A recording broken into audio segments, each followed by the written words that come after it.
Two is that source energy and law of attraction, your inner being, all gather everything that you're asking for. And there's a gestation process as everything that you have been asking for is merging together. The cooperative components are gathering, and there is a beautiful life that is being lived by your inner being vibrationally, and your inner being is calling you to it, calling you through your path of least resistance.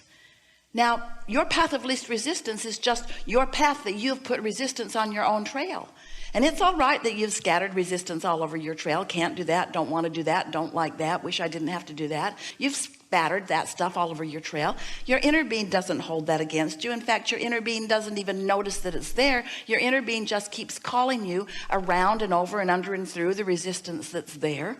And depending on how much resistance is there, that determines how fun it is as you get called along your path. If you have no resistance, magic is happening everywhere around you. It's like you barely speak that you want something and the universe says, here it is. And you say, thank you very much. Now I'd like that.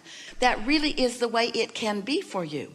But if you've been down on yourself or down on somebody else, or not believing in your ability to create, or believing that you're not worthy of creation, or focused upon the lack of things, if you've been, like most people are, focusing upon the manifestations of the world rather than upon the vibrational reality that is in the process of becoming, then you probably have plenty of resistance that your inner being is calling you through, which means you are probably having sort of a bumpy ride along your way to everything you want.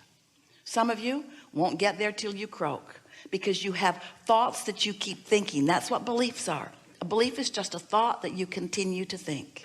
So as you have thoughts of doubt, and you keep putting those doubt engines on the opposite end of your train, and then life keeps causing you to want something more, and so you put another engine on the other end of your train. As you move through life, you've got competing engines of bigger and bigger and bigger proportion, and then you feel tense because you're asking and not letting yourself go, and asking and not letting yourself go. And here's the thing that is most interesting to us, and the thing that we most want you to hear from us. Your inner being will never stop calling you this way. Now, if your inner being would stop calling you this way, you'd feel better, since you got opposing engines going the other way, because then at least there wouldn't be tension. You just go in the opposing direction of what you really mean, but it wouldn't be tense. But your inner being will never stop calling you. Your inner being will never stop keeping its promise to you, that since your leading edge physical human experience has caused you, and in fact the entire universe, to expand, your inner being will never stop calling you forward into that expansion. And so that brings us to step 3. Step 1 is you ask. Step 2 is source answers and continues to call you and answer you. Step 3 is you got to find some way to stop putting engines on the other end of that train. You got to find some way to get into the receiving mode, or the allowing mode, so that you allow yourself to be the receiver of what you're asking for. So we know we're talking about vibration. That's just annoying in the beginning, isn't it? And we're talking about asking you to have faith in things you can't see, things that you can feel that you can't see.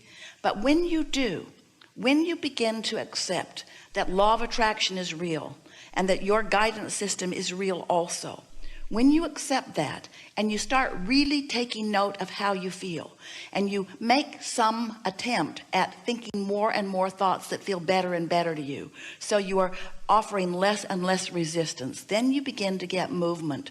And when you begin to get movement, so that those thoughts that you have set into motion are allowed by you to turn into things, to turn into ideas, into rendezvous, into experiences, and into manifestations. When you witness your thoughts, your deliberate thoughts turning to things, then you get it. Then you accept not only the laws of the universe as they are, in their pure and equal opportunity state, but you also begin to trust in your own ability to create your own reality. And that's when something wonderful starts happening to you. You begin to feel your blessed worthiness. You begin to expect good things to come to you. It's nice, and we know you often appreciate witnessing good things coming to others. There's nothing more thrilling than to love someone and watch them thrive. But sometimes when someone else is thriving and you are not, then you make up things that are not true about why. You try to explain that they're thriving because they have better advantages. They're thriving because they were born into it, or they were thriving because they had this education or this advantage, or. And every time you do that, you're really talking about your disadvantage. And when you keep active in your vibration, your own disadvantage, when you are rationalizing or justifying or defending yourself, you're stacking up those engines of resistance, and you are limiting your own ability to move.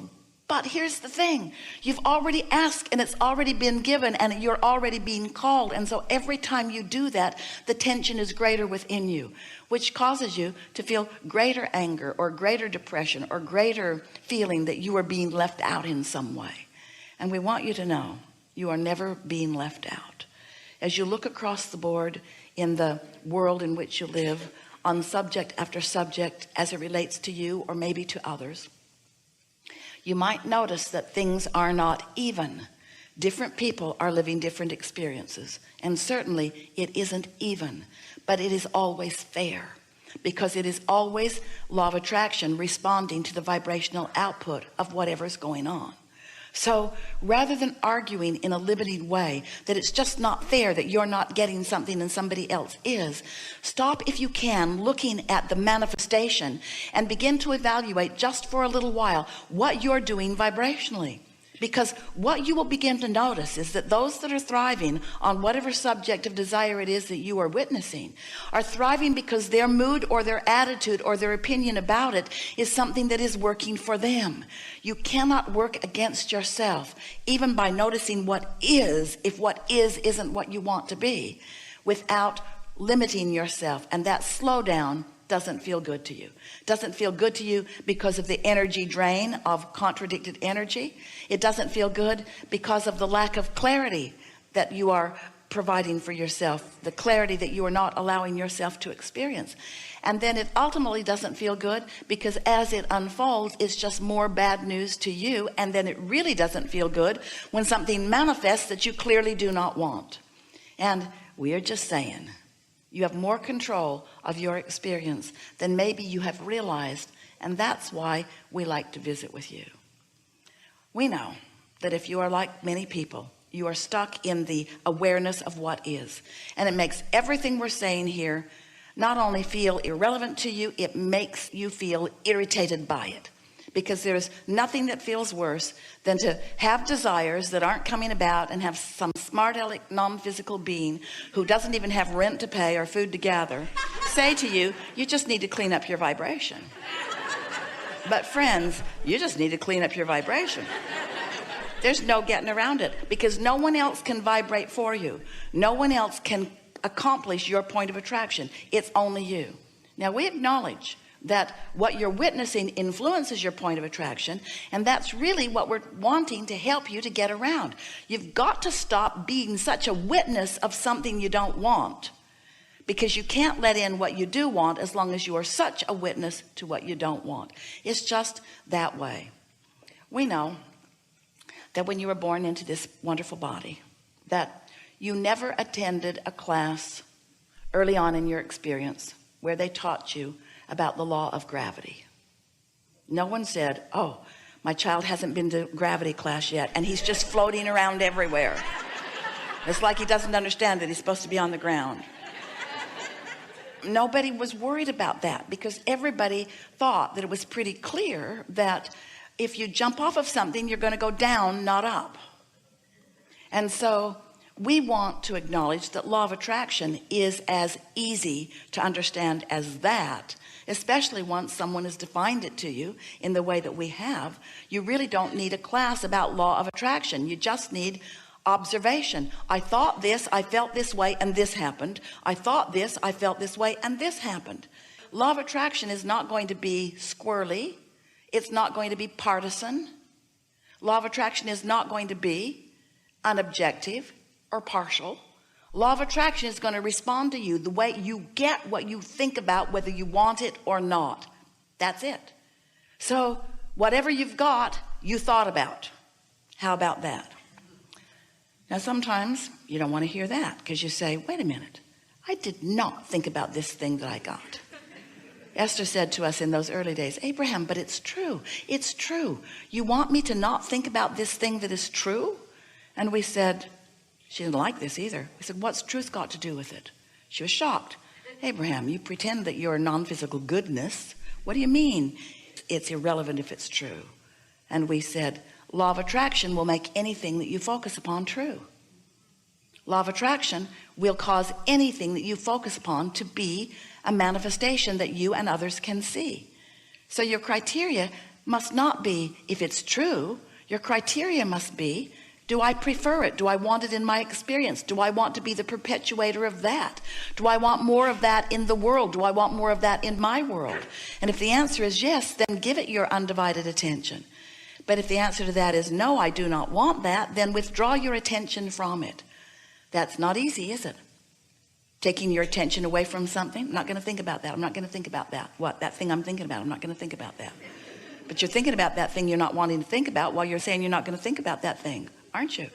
And so you can't not think about something because you're thinking about it while you're not wanting to think about it. But you could think about something else. And that really is the art of deliberate creation, is to find something that is pleasant to think about and then think about it long enough that some momentum becomes big enough that then the thought will begin to entice you and to call you, and so will the evidence.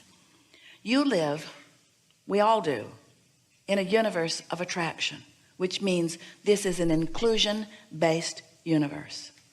There's no exclusion. So when you